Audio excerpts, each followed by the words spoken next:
Friends, welcome back to സഞ്ചാരി അമ്മി YouTube channel. അപ്പോൾ കഴിഞ്ഞ വീഡിയോ എല്ലാവരും കണ്ടു എന്ന് വിചാരിക്കുന്നു. കഴിഞ്ഞ വീഡിയോയിൽ ദുബായിൽ നിന്ന് ഒമാൻ ബോർഡർ വരെയുള്ള റോഡ് ട്രിപ്പായിരുന്നു കാണിച്ചത്. കൂടെ ദുബായിൽ ലൈനിലെയും കുറച്ച് വിശേഷങ്ങളും. അപ്പോൾ ഇനി നമുക്ക് ഓൾറെഡി ദുബായിൽ നിന്ന് എക്സിറ്റ് അടിച്ച് കിട്ടി. ഇനി ഒമാനിൽ കയറി എൻട്രി പെർമിറ്റ് എടുക്കണം. പാസ്പോർട്ടിൽ സ്റ്റാമ്പ് ചെയ്ത് തരും. അപ്പോൾ ഇനി അടുത്ത സ്റ്റേജ് അതാണ്.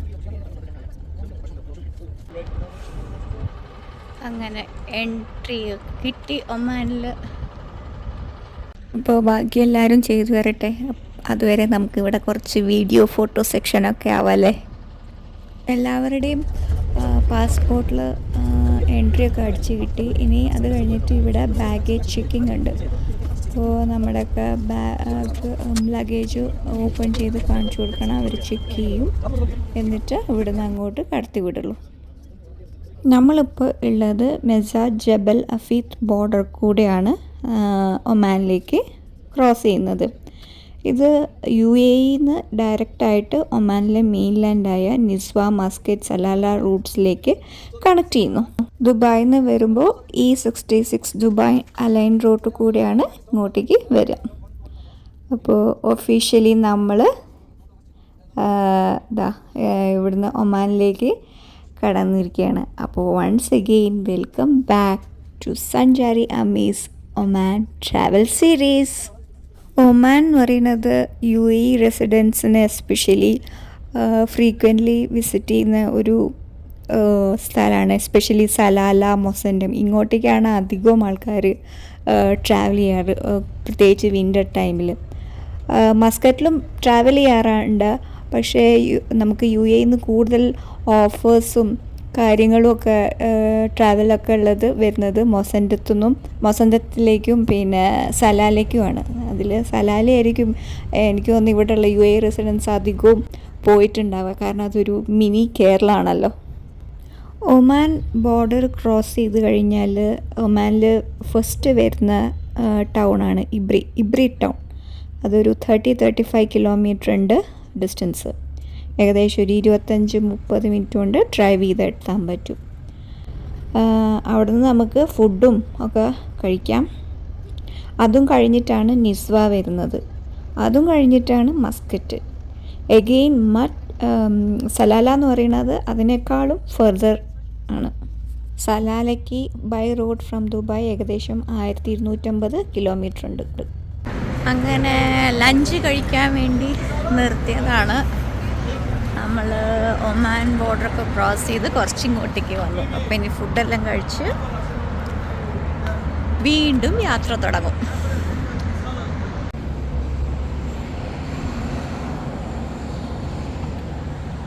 ഈ കാണുന്ന സംസം റെസ്റ്റോറൻറ്റിൽ നിന്നാണ് കേട്ടോ എല്ലാവരും ഫുഡ് കഴിച്ചത്.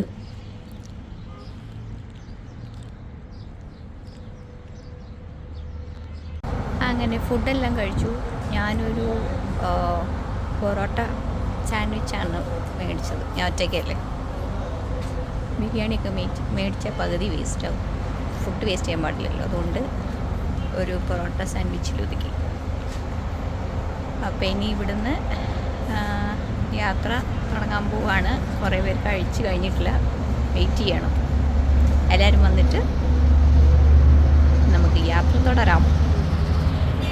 അങ്ങനെ എല്ലാവരും ഫുഡൊക്കെ കഴിച്ച് വീണ്ടും നമ്മൾ മസ്കറ്റ് ലക്ഷ്യമാക്കി യാത്ര തുടരുകയാണ്. ഈ ഒമാൻ എന്ന് പറയുന്നത് അറേബ്യൻ പെനിൻസുലയിലുള്ള ഒരു സദേൺ എഡ്ജിലുള്ള ഒരു സ്ഥലമാണ്. അതിൻ്റെ ബോർഡർ വരുന്നത് UAE, സൗദി അറേബ്യ, യമനാണ്. പിന്നെ കോസ്റ്റ് ലൈൻസ് ആയിട്ടുള്ളത് അറേബ്യൻ സീയും ഗൾഫ് ഓഫ് ഒമാനുമാണ്. ഒമാൻ്റെ ക്യാപിറ്റൽ എല്ലാവർക്കും അറിയാലോ, മസ്കറ്റാണ്. ദുബായ് പോലെ അത്ര ഭയങ്കര ഫാസ്റ്റ് മൂവിങ് വൈബ്രൻ്റ് ഒന്നുമല്ല ഒമാൻ. ഭയങ്കര calm, traditional and stunningly natural ലൊക്കേഷനാണ് ഒമാനിലുള്ളത്. ഒമാനിൽ കാണാൻ മെയിൻലി മൗണ്ടെയ്ൻസ്, വാദീസ്, പിന്നെ ഹെറിറ്റേജ് സെൻറ്റർ, പിന്നെ നമ്മുടെ ഗൾഫ് ഓഫ് ഒമാൻ്റെയും അറേബ്യൻ സീൻ്റെയൊക്കെ കോസ്റ്റ് ലൈനാണ് ഈ രാജ്യത്തെ ബ്യൂട്ടിഫുൾ ആക്കുന്നത്.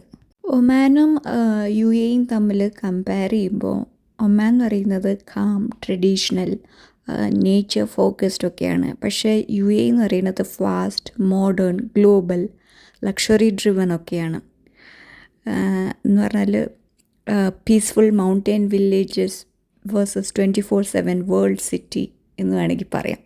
അതുപോലെ എടുത്തു പറയേണ്ട ഒരു കാര്യമാണ് ഒമാൻ്റെയും യു എയുടെയും സിറ്റി ഡെവലപ്മെൻറ്റ്. ഒമാനിൽ പൊതുവേ ലോ റൈസ് ബിൽഡിങ്സ് ആണ്. മാക്സിമം പോയ ഒരു 6 സ്റ്റോറി ബിൽഡിംഗ് വരെയൊക്കെ ഉണ്ടാവുള്ളൂ. പിന്നെ അതുപോലെ നേച്ചറുമായിട്ട് ബ്ലെൻഡ് ചെയ്യുന്ന ആർക്കിടെക്ചറാണ് ഒമാനിൽ കൂടുതലും. സ്കൈ സ്ക്രേപ്പേഴ്സൊക്കെ വളരെ കുറവാണ്.